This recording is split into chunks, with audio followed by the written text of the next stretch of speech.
Então, seguindo, agora a comunicação de Claire. Seria Clara, né?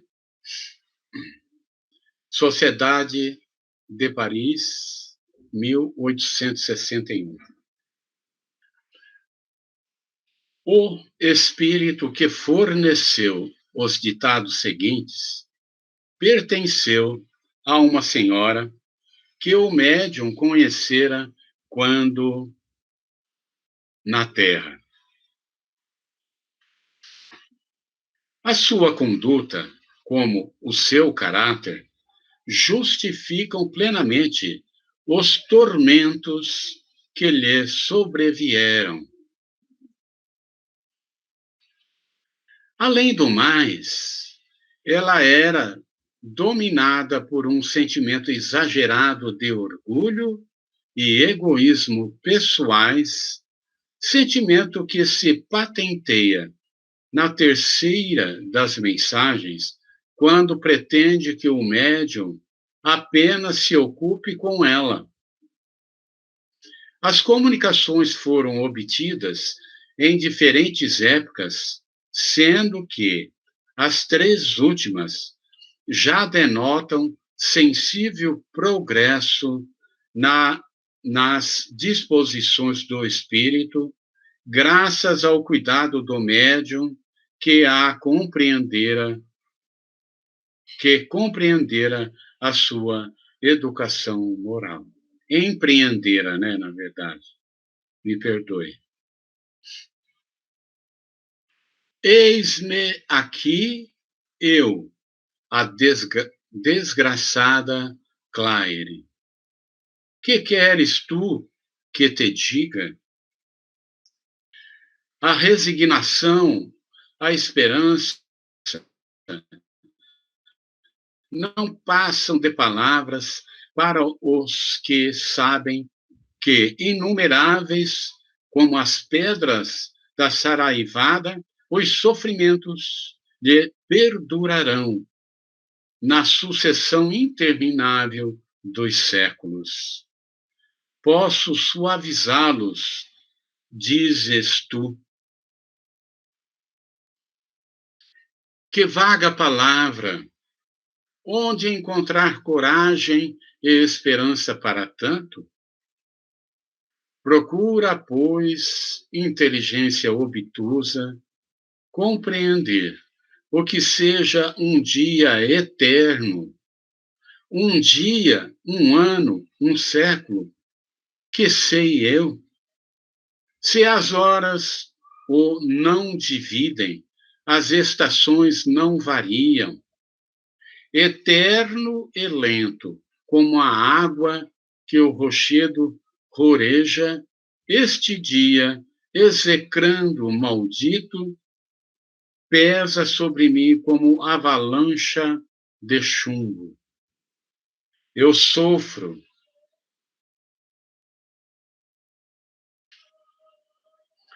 Em torno de mim apenas sombras silenciosas e indiferentes. Eu sofro. Contudo, sei que acima desta miséria reina o Deus Pai, para o qual tudo se encaminha. Quero pensar nele, quero implorar-lhe misericórdia. Debato-me e vejo de rojo como o estropiado que rasteja ao longo do caminho. Não sei que poder me atrai para ti. Talvez sejas a salvação. Uma pequena pausa. Ela sente todo sofrimento, mas ela está percebendo, por parte do trabalho da sociedade espírita e por parte do médium, a energia do médium está atraindo ela e, de alguma forma, ela está se sentindo aliviada quando ali perto dele. Algum comentário que alguém queira fazer?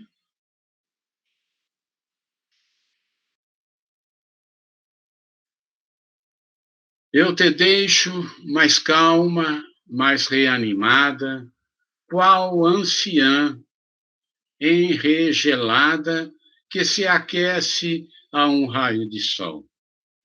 Gélida, minha alma se reanima à tua aproximação. A minha desgraça aumenta dia a dia, proporcionalmente ao conhecimento da eternidade. Ó miséria, malditas sejam as horas de egoísmo e inércia, nas quais, esquecida de toda a caridade, de todo o afeto, eu só pensava no meu bem-estar.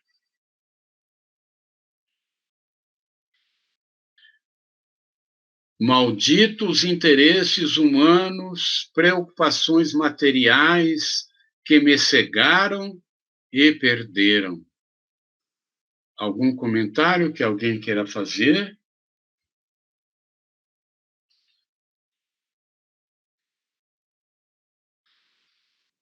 Ela continua começando com raiva, mas pelo menos ela tá vendo uns defeitos dela aí, né? Começa com raiva na primeira e vai dando uma calmadinha, assim, né? Aí ela começa com raiva, mas sabendo que ela tem culpa aí nas coisas, né? Colocando aí.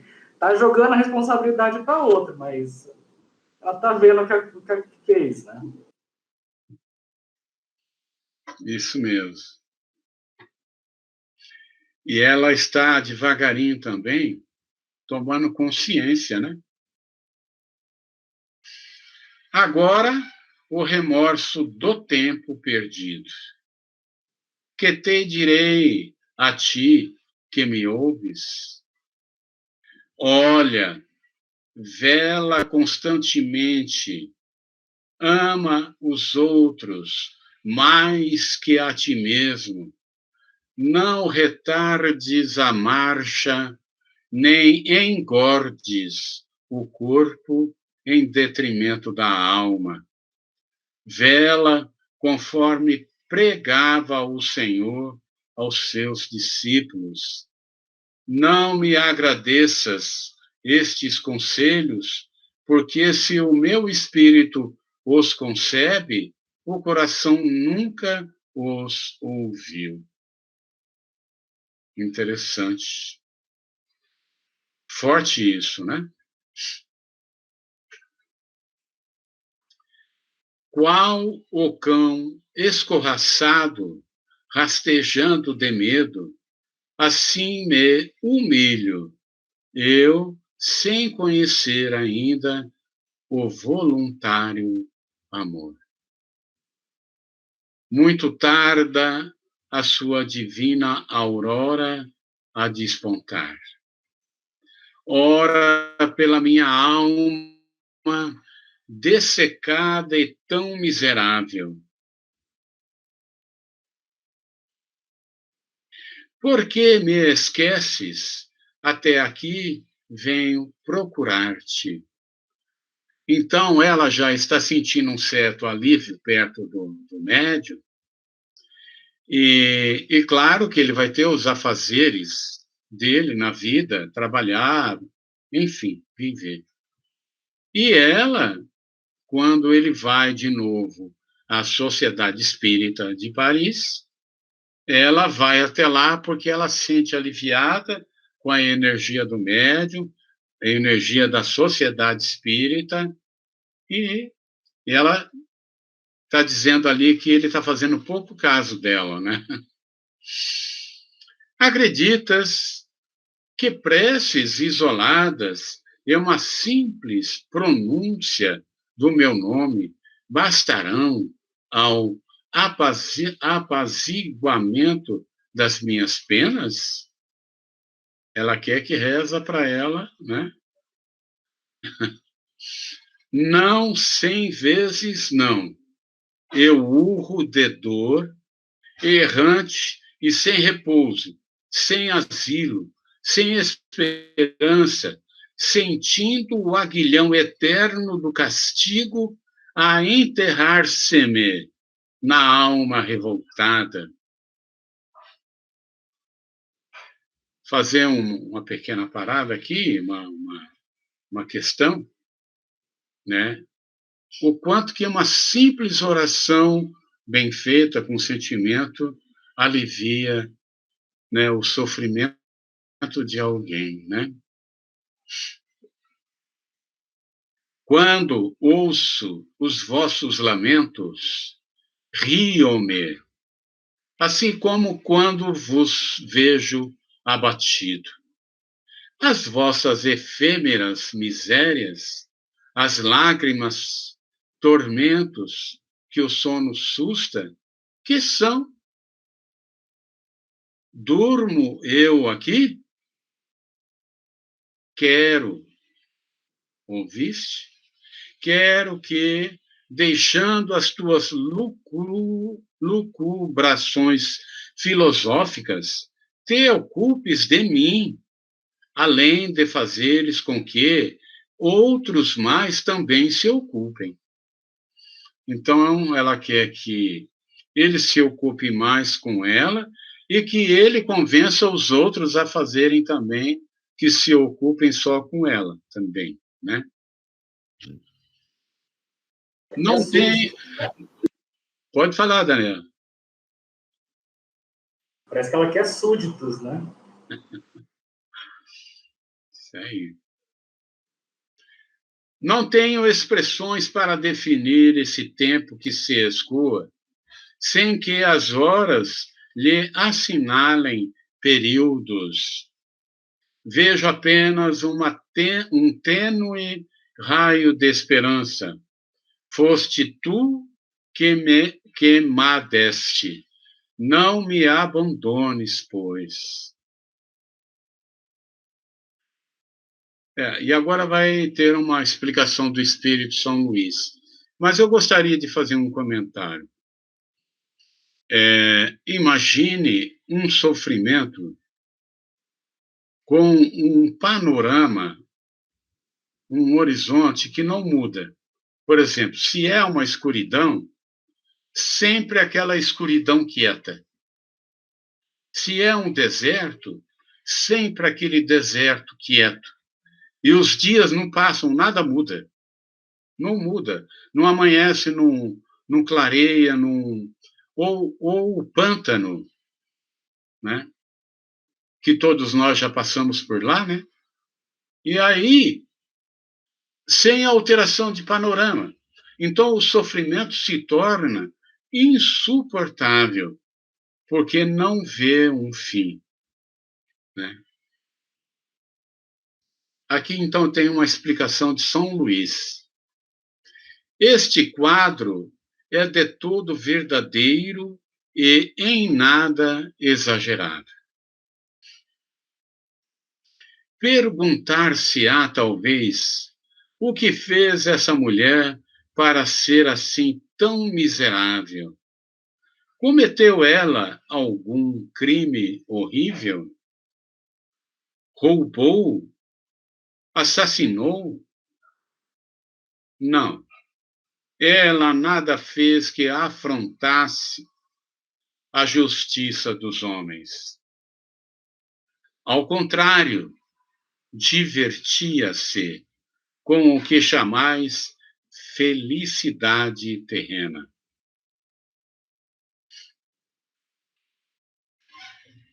Beleza, gozos, adulações, tudo lhe sorria, nada lhe faltava, a ponto de dizerem os que a viam: que mulher feliz! E invejavam-lhe a sorte. Mas quereis saber? Foi egoísta, possuía tudo, exceto um bom coração.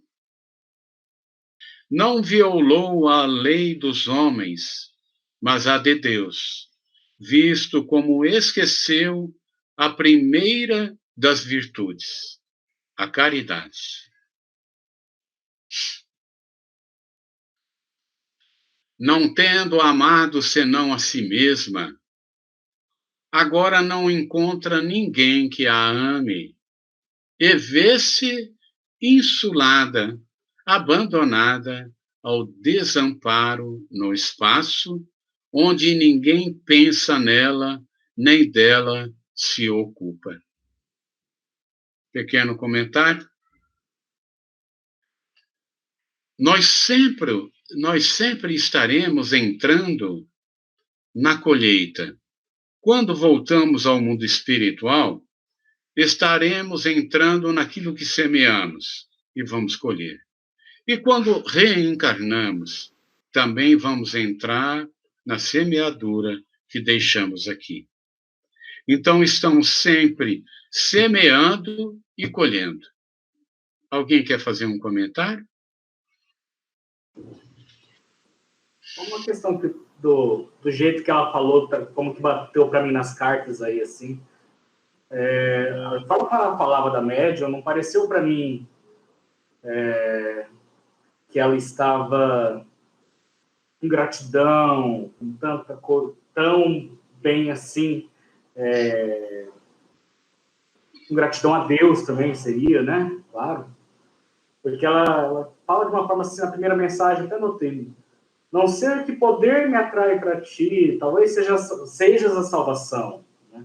Depois ela coloca, muito tarde, só divina aurora, né? Ora por minha alma dissecada e tão miserável. Parece que ela está querendo enombrecer para chamar a pessoa para junto dela.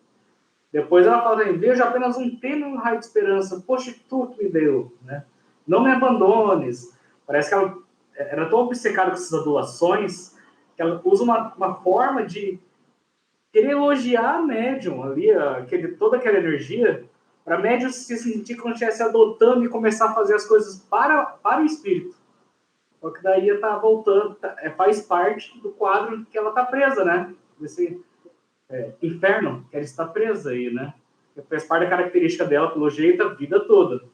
Eu achei que do jeito que ela foi falando, não parecia tanto gratidão, parecia mais uma forma de puxar a médium para ficar presa junto dela. O que eu achei, só uma análise de texto.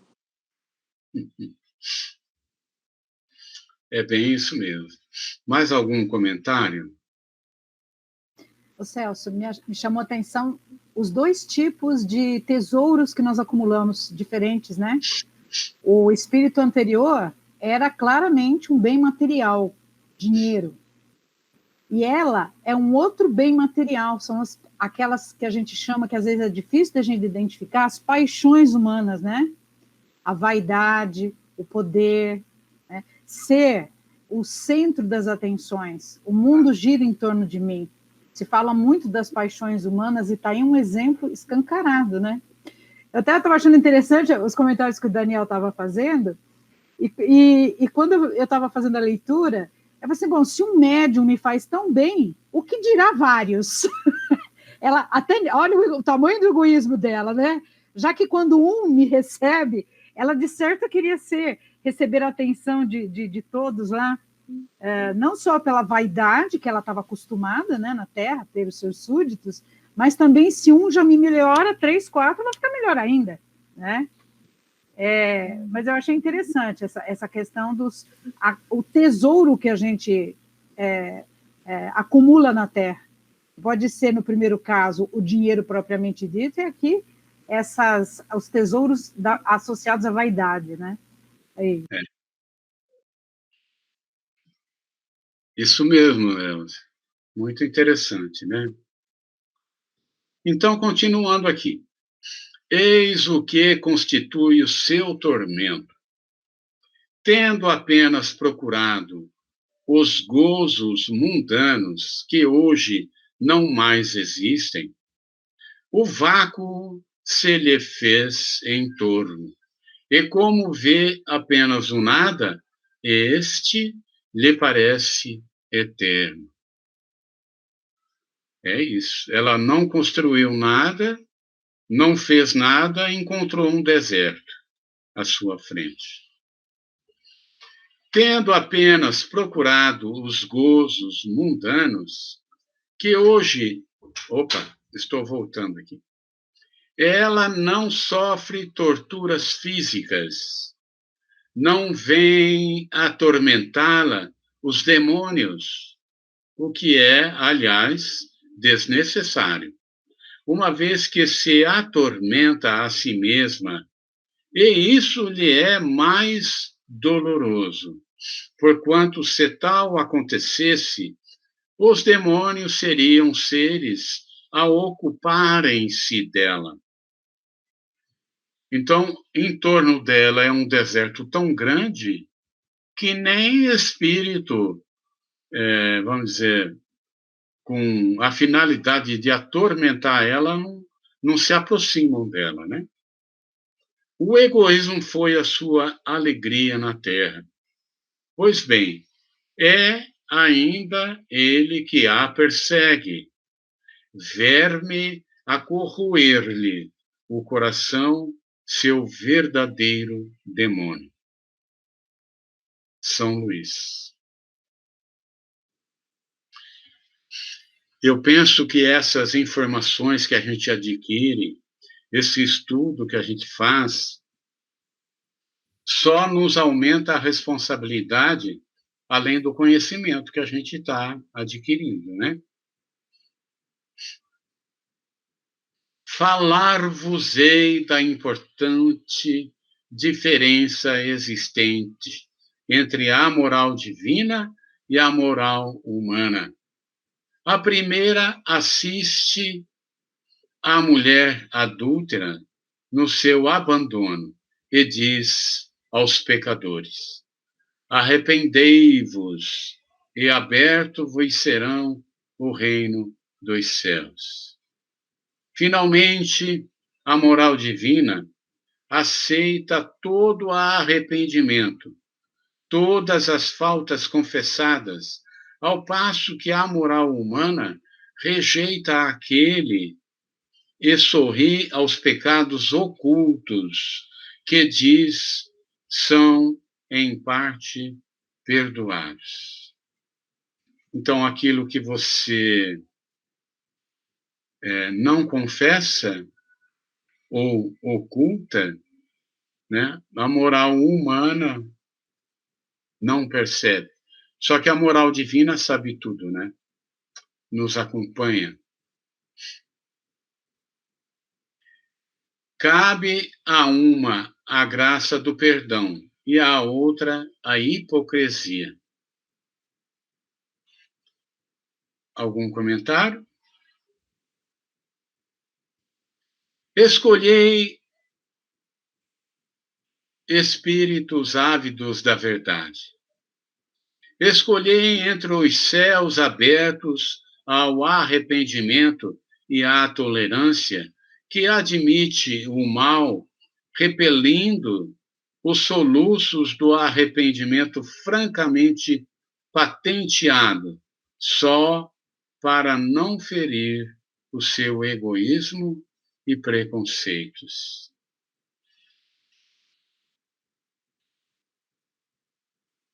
Veja só, né? Escolhi entre os céus abertos ao arrependimento e à tolerância que admite o mal, repelindo os soluços do arrependimento, francamente patenteado só para não ferir o seu egoísmo e preconceito. É muito sério isso, né, gente? É muito sério.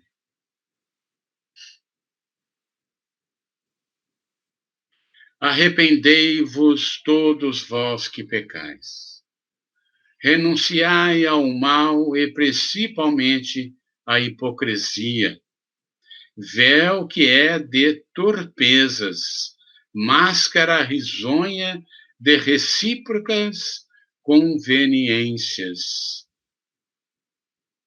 Estou mais calma e resignada à expiação de minhas faltas. Ela já está, né, se predispondo a um acolhimento, socorro, né? O mal não está fora de mim, reside em mim, devendo ser eu que me transforme e não as coisas exteriores. Percebe o quanto que ela já está olhando para ela agora, né? Ela começa a olhar para ela. Em nós e conosco, trazemos o céu e o inferno. As nossas faltas gravadas na consciência são lidas correntemente no dia da ressurreição. Olha aí. E, uma vez que o estado da alma nos abate ou eleva, somos nós os juízes de nós mesmos. Olha só, né? Explico-me. Um espírito impuro e sobrecarregado de culpas não pode conceber nem anelar uma elevação que lhe seria insuportável. Interessante, né?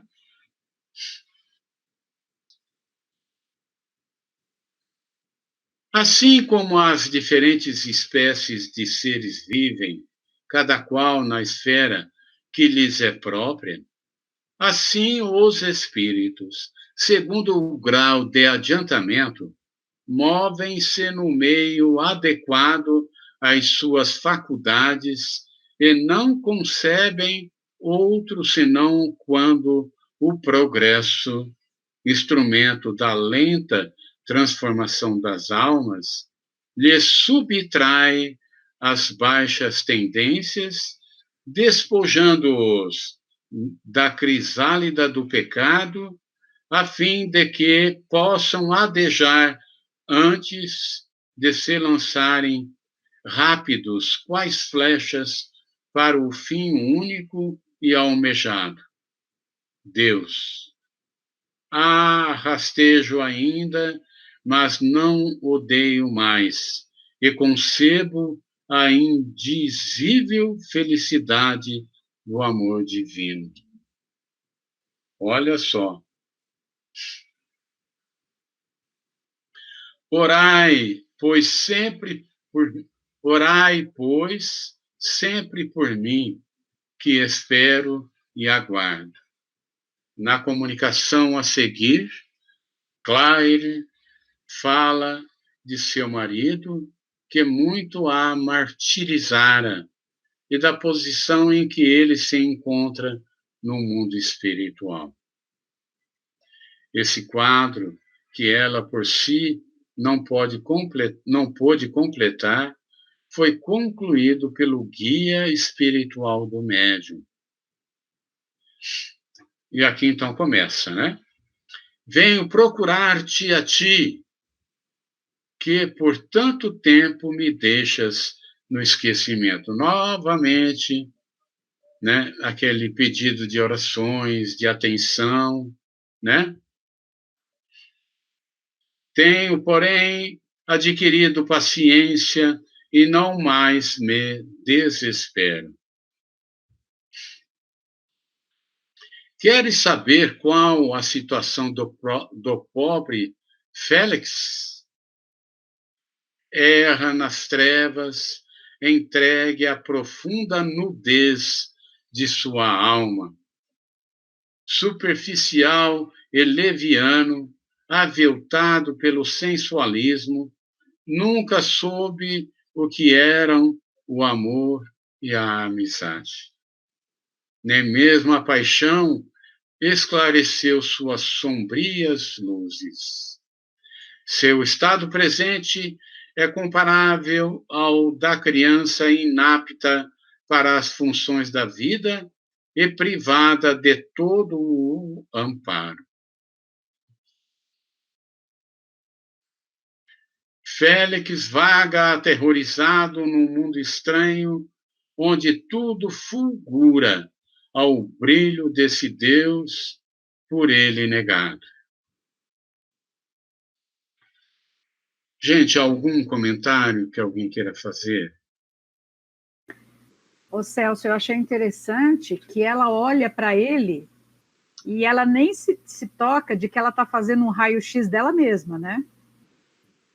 tudo aquilo que ela não conseguiu enxergar nela, ela vê claramente nele. Aqui um belo exemplo do como que a gente vê bem o cisquinho lá no olho do outro, né? Ela mal e mal está começando a se ver, mas ela vê o estado claramente no marido. Isso. É bem isso mesmo. O guia do médium. Vou falar por Claire, visto que ela não pôde continuar a análise dos sofrimentos do marido sem compartilhá-los. Félix, superficial nas ideias como nos sentimentos, violento por fraqueza, devasso por frivolidade, entrou no mundo espiritual tão nu quanto ao moral, como quanto ao físico.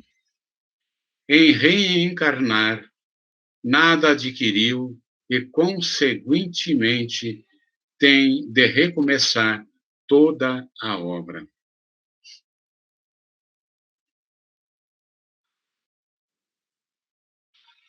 Qual homem, ao despertar de prolongado sonho, reconhecendo a profunda agitação dos seus nervos, esse pobre ser, saindo da perturbação, reconhecerá que viveu de quimeras que lhe desvirtuaram a existência. Então maldirá do materialismo que lhe dera o vácuo pela realidade.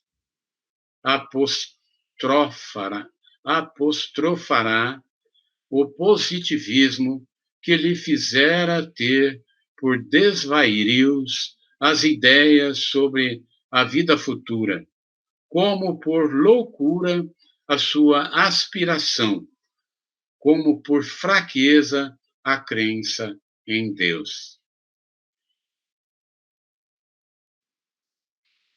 O desgraçado, ao despertar, verá que esses nomes por ele escarnecidos são a fórmula da verdade e que, ao contrário da fábula, a caça da presa foi menos proveitosa que a da sombra. George.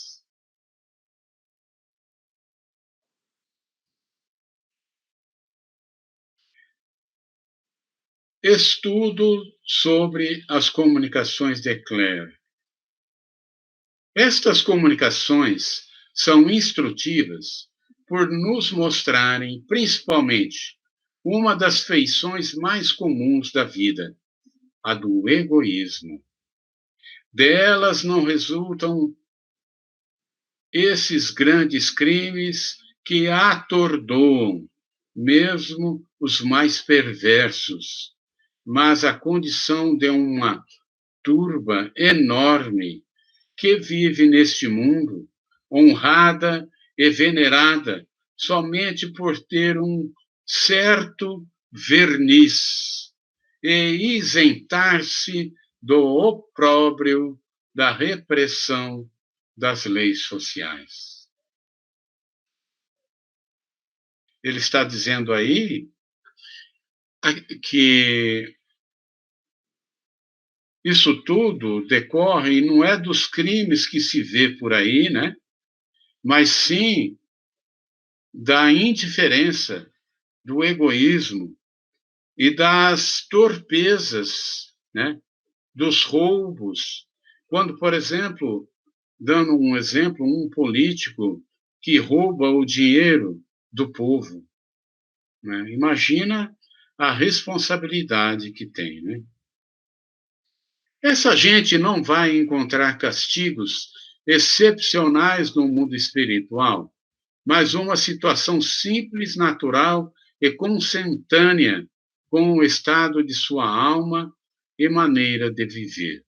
O insulamento, o abandono, o desamparo, eis a punição daquele que só viveu para si, Claire era, como vimos, um espírito assaz inteligente, mas de árido coração. A posição social, a fortuna, os dotes físicos que na terra possuíra, atraíram-lhe homenagens gratas à sua vaidade, ao que lhe bastava, o que lhe bastava. Hoje, onde se encontra, só vê indiferença e vacuidade em torno de si. Gente, tudo que plantamos, colhemos. Essa punição não é somente mais mortificante do que a dor que inspira piedade e compaixão, mas é também um meio de obrigá-la a despertar o interesse de outrem ao seu respeito pela sua morte. A sexta mensagem encerra uma ideia perfeitamente verdadeira, concernente à obstinação de certos espíritos na prática do mal. Admiramo-nos de ver como alguns deles são insensíveis à ideia e mesmo ao espetáculo da felicidade dos bons espíritos. É exatamente a situação dos homens degredados que se deleitam na depravação como nas práticas grosseiramente sensuais. Esses homens estão, por assim dizer, no seu elemento. Não concebem os prazeres delicados, preferindo farrapos andrajosos a vestes limpas e brilhantes, por se acharem naqueles mais à vontade. Daí a preterição de boas companhias por orgias báquicas e deboches. E de tal modo esses espíritos se identificam com esse modo de vida que ela chega a constituir-lhes uma segunda natureza. Acreditando-se incapazes mesmos de se elevarem acima da sua esfera. Então, eles se acham incapazes, né? Se colocam presos àquela situação, né? E assim se conservam até que radical transformação do ser lhes reavive a inteligência, lhes devolva o senso moral e os torne acessíveis às mais sutis sensações. Esses espíritos, quando desencarnados, não podem prontamente adquirir a delicadeza dos sentimentos. E durante um tempo mais ou menos longo, ocuparão as camadas inferiores do mundo espiritual, tal como acontece na Terra. Assim, permanecerão, enquanto rebeldes ao progresso, mas com o tempo, a experiência, as tribulações e misérias das sucessivas encarnações, chegará um momento de conceberem algo de melhor do que até então possuíam. Elevam-se-lhes, por fim, as aspirações. Começam a compreender o que lhes falta e principiam os esforços da regeneração. Uma vez nesse caminho, a marcha é rápida, visto como compreenderam um bem superior, comparado ao qual os outros que não passam de grosseiras sensações acabam por inspirar-lhes repugnância. Olha só, né?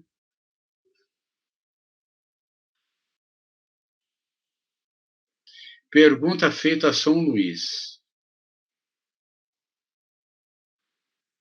Que devemos entender por trevas em que se acham mergulhadas certas almas sofredoras?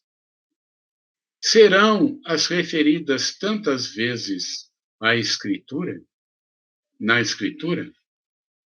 Resposta, né? Sim, efetivamente, as designadas por Jesus e pelos profetas em referências ao castigo dos maus.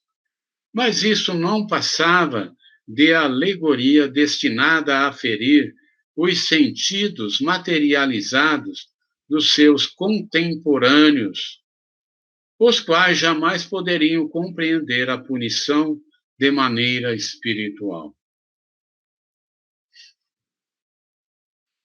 Certos espíritos estão imersos em trevas, mas deve-se desprender daí uma verdadeira noite da alma comparável à obscuridade intelectual do idiota. Não é uma loucura da alma, porém, uma inconsciência daquele e do que o rodeia, a qual se produz quer na presença, quer na ausência da luz material. É principalmente a punição dos que duvidaram do seu destino, pois que acreditaram em o nada, as aparências desse nada o supliciam, até que a alma, caindo em si, quebra as malhas de enervamento que a prostrava e envolvia, tal qual o homem oprimido por penoso sonhar luta em dado momento com todo o vigor das suas faculdades contra os terrores que de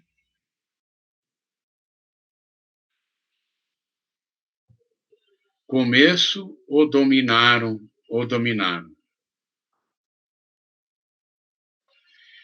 Esta momentânea redução da alma a um nada fictício e consciente de sua existência é sentimento cruel, mais cruel do que se pode imaginar, em razão da aparência de repouso que o acomete.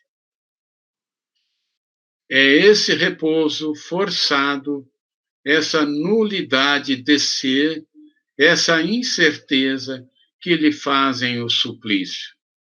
O aborrecimento que a invade é o mais terrível dos castigos, visto como coisa alguma percebe em torno, nem coisas, nem seres, somente trevas, em verdade.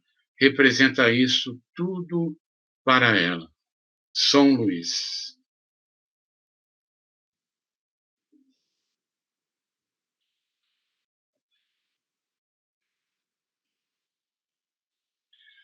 Claire, eis-me aqui.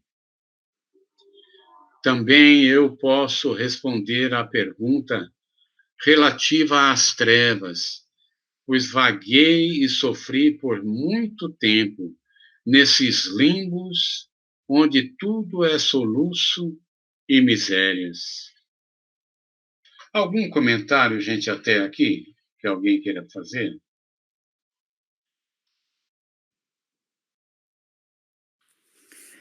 Eu penso assim que a gente tem que e burilando mesmo o nosso espírito, vencendo os nossos desafios, porque a visão que se nos apresenta é cruel. Então, nós que estamos aqui encarnados e temos esses testemunhos, nós temos que cuidar muito do nosso espírito. Essa é a verdade. Obrigado, Fátima.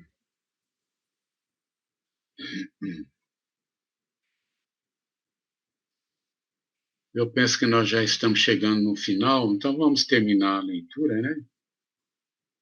Se existem as trevas visíveis de que fala a Escritura, e os desgraçados que deixam a vida ignorantes ou culpados, depois das provações terrenas, são impelidos à fria região, inconscientes de si mesmos e do seu destino. Acreditando na perenidade dessa situação, a sua linguagem é ainda a da vida que os seduziu, e admiram-se e espantam-se da profunda solidão.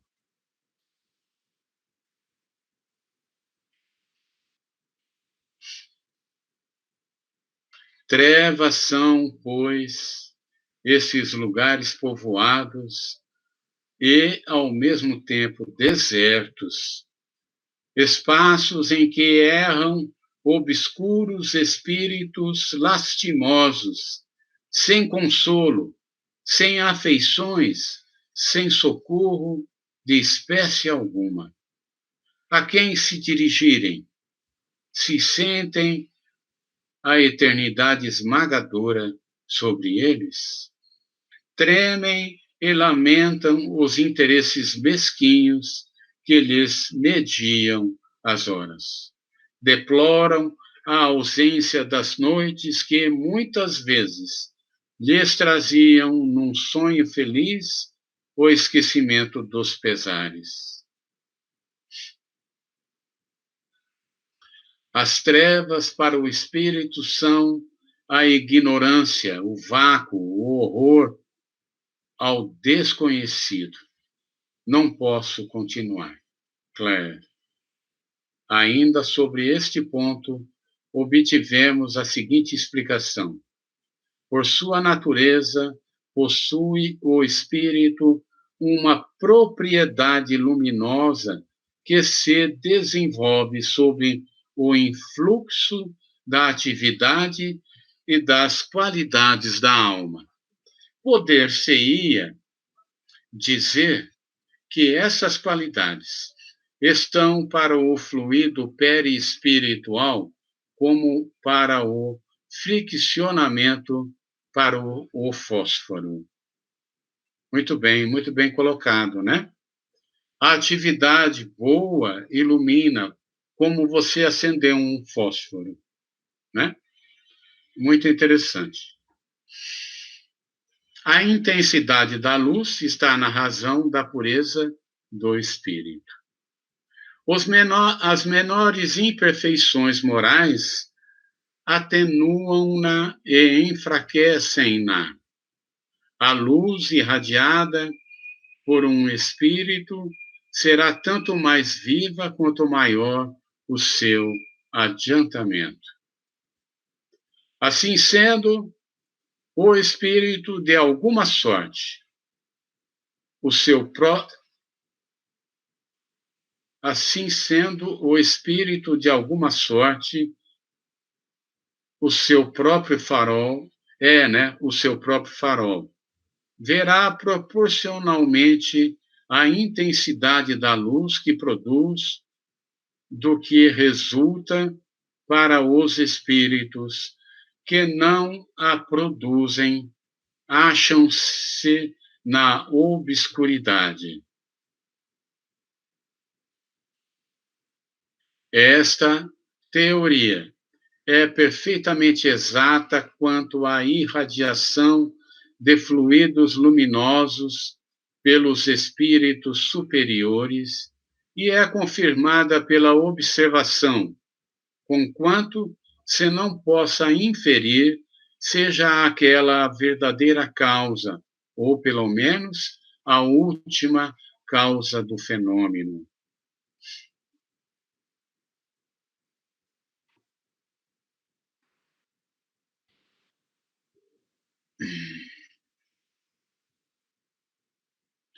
Primeiro, porque nem todos os espíritos inferiores estão em trevas. Eu considero que nós somos espíritos inferiores, com certeza, né? Primeiro, porque nem todos os espíritos inferiores estão em trevas, estou repetindo aqui. Segundo, porque um mesmo espírito pode achar-se alternadamente na luz e na obscuridade. É a nossa luta íntima, né, gente? Ó, aqui desse lado o anjinho, aqui o capetinha, né? Então, quando a gente ouve um e o outro, a gente acende a luz e apaga, certo?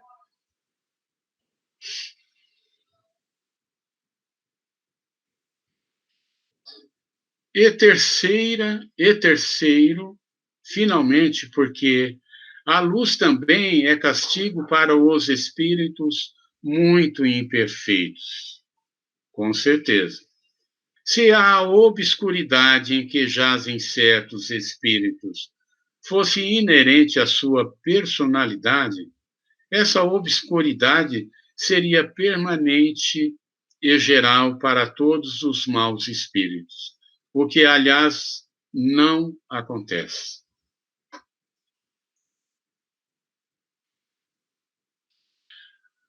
Às vezes, os perversos mais requintados veem perfeitamente, ao passo que outros que assim não podem ser qualificados jazem temporariamente em trevas profundas. Assim, tudo indica que, independente da luz que lhes é própria, os espíritos recebem uma luz exterior que lhes falta segundo as circunstâncias, donde força é concluir que a obscuridade depende de uma causa ou de uma vontade estranha, constituindo punição especial da soberana justiça para os determinados.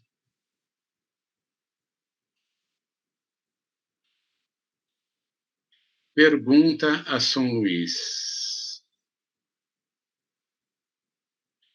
qual a causa de a educação moral dos desencarnados ser mais fácil que a dos encarnados? As relações pelo Espiritismo estabelecidas entre homens e espíritos dão aso a que estes últimos se corrijam mais rapidamente sobre a influência dos conselhos salutares, mais do que acontece em relação aos encarnados, como se vê na cura das obsessões. Eu vejo outra situação também. Como que a gente ouve também tão mais facilmente os espíritos, né, do que os encarnados, né? É uma coisa a se pensar também. Resposta à Sociedade de Paris. O encarnado, em virtude da própria natureza, está numa luta incessante, devido aos elementos contrários de que se compõe, e que devem conduzi-lo ao seu fim providencial, reagindo um sobre o outro. A matéria facilmente sofre o predomínio de um fluido exterior.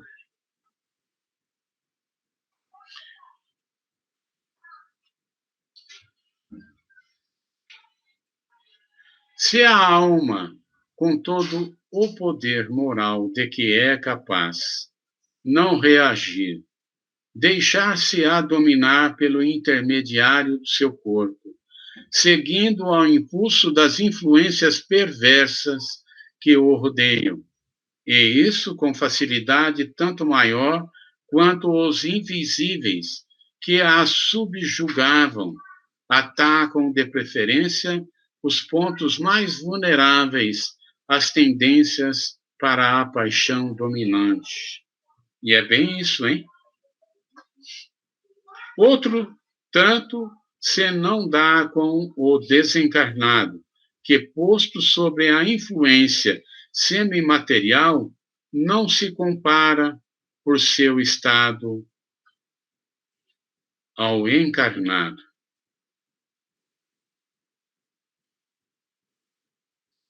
O respeito humano tão preponderante no homem não existe para aquele, e só este pensamento é bastante para compeli-lo a não resistir longamente às razões que o próprio interesse lhe aponta como boas. Ele pode lutar, e o faz mesmo geralmente com mais violência do que o encarnado, visto ser livre. Nenhuma cogitação de interesse material, de posição social, se lhe interpõe ao raciocínio. Luta por amor do mal, porém cedo adquire a convicção da sua impotência em face da convicção em face da superioridade moral que o domina. A perspectiva do melhor futuro lhe é mais acessível por se reconhecer na mesma vida em que se deve completar esse futuro. E essa visão não lhe turva no turbilhão dos prazeres humanos.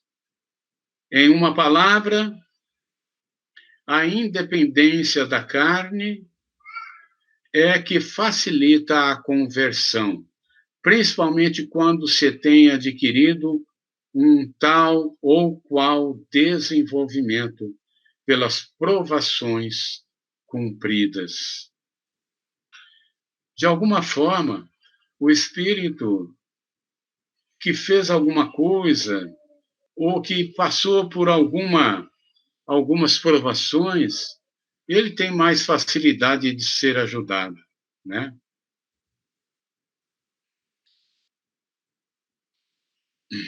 Um espírito inteiramente primitivo seria pouco acessível ao raciocínio, o que, aliás, não se dá com o que já tem experiência da vida.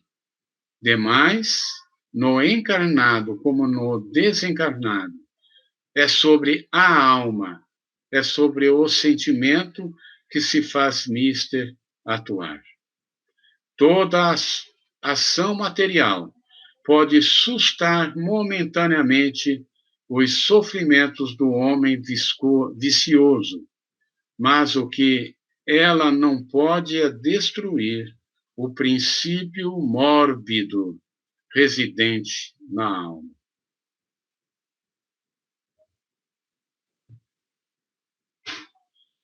Todo e qualquer ato que não vise aperfeiçoar a alma não poderá desviá-la do mal. São Luís.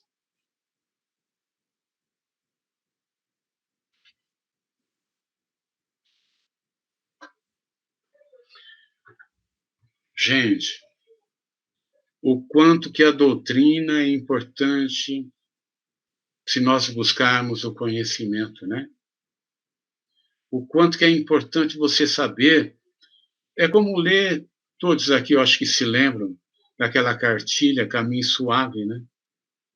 Então, é a mesma coisa. Nós estamos tomando conhecimento do passo a passo da nossa evolução. nós estamos entendendo que toda a ação nossa gera reação. Que todo o bem que fizermos, teremos o retorno. Também todo o mal, ou toda a indiferença nos causará mal também, né? Algum comentário que alguém queira fazer?